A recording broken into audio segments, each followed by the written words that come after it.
అందరికీ నమస్కారం. ఓం నమో భగవతే వాసుదేవాయ. ఎన్నిసార్లు నిన్ను పిలవాలి, ఏ రీతిన కొలవాలి? అనాథ రక్షకుడివి, ఆపద్బాంధుడివి అంటారే, మరెందుకు నా పిలుపు నిన్ను చేరడం లేదు? నా బాధ నీకెందుకు కనిపించడం లేదు? ఇలా కష్టం వచ్చినప్పుడల్లా దేవుడితో మొరపెట్టుకుంటాం. ఒళ్ళంతా కళ్ళున్న ఆయనకు మనం కనిపించలేదనుకోవడం, జగమంతా చెవులున్న స్వామికి మన పలుకులు వినిపించలేదనుకోవడం అవివేకమే. గజేంద్ర మోక్షం ఘట్టంలో మొసలితో పోరు సాగించలేక దీనావస్థలో పడిన గజరాజు మకరాన్ని గెలవడం తన వల్ల కాదని నిశ్చయించుకుంది.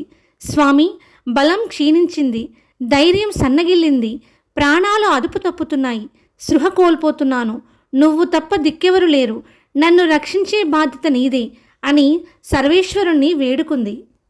అక్కడెక్కడో వైకుంఠపురంలో లక్ష్మీదేవితో వినోదిస్తున్నాడు శ్రీమన్నారాయణుడు. పాహి పాహి అనే ఆర్తనాదం వినిపించగానే గజేంద్రుడి ప్రాణాలు కాపాడడానికి ఆతృతతో ఆయన లక్ష్మీదేవికి ఏమీ చెప్పలేదు. ఉన్న పలంగా భువికి బయలుదేరాడు. లక్ష్మీదేవితో పాటు సుదర్శన చక్రం కూడా శ్రీహరిని అనుసరించి గజరాజు ఉన్న సరోవరానికి చేరుతూని విష్ణుమూర్తి తన చక్రాన్ని విడిచిపెట్టాడు. ఆ సుదర్శన చక్రం విస్ఫులింగాలుగా చిమ్ముతూ మరుక్షణం మొసలి తలను ఖండించింది. అప్పుడు గజేంద్రుడు ఊపిరి పీల్చుకుని కొలం నుంచి బయటకు వచ్చి సంతోషంతో తొండమెత్తి హరిని నమస్కరించాడు. కురుసభలో ద్రౌపది వస్త్రాపహరణం జరుగుతున్నప్పుడు తనను రక్షించే వారి కోసం శోకంతో ఆమె చుట్టూ కలియజూసింది.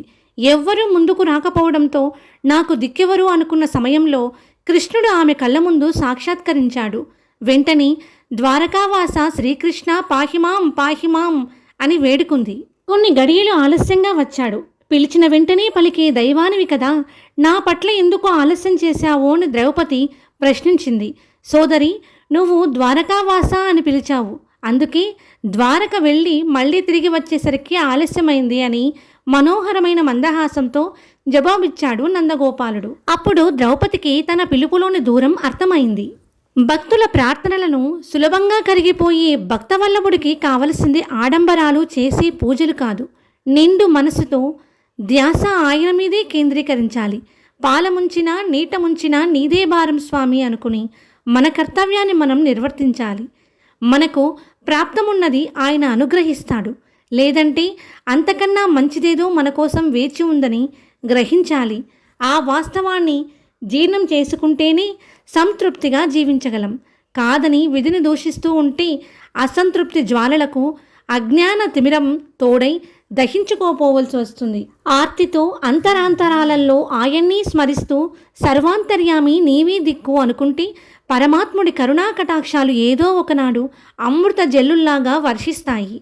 ఓం నమో భగవతే వాసుదేవాయ. ఈ కంటెంట్ మీకు నచ్చినట్లయితే లైక్ చేయండి, షేర్ చేయండి, సబ్స్క్రైబ్ చేయండి.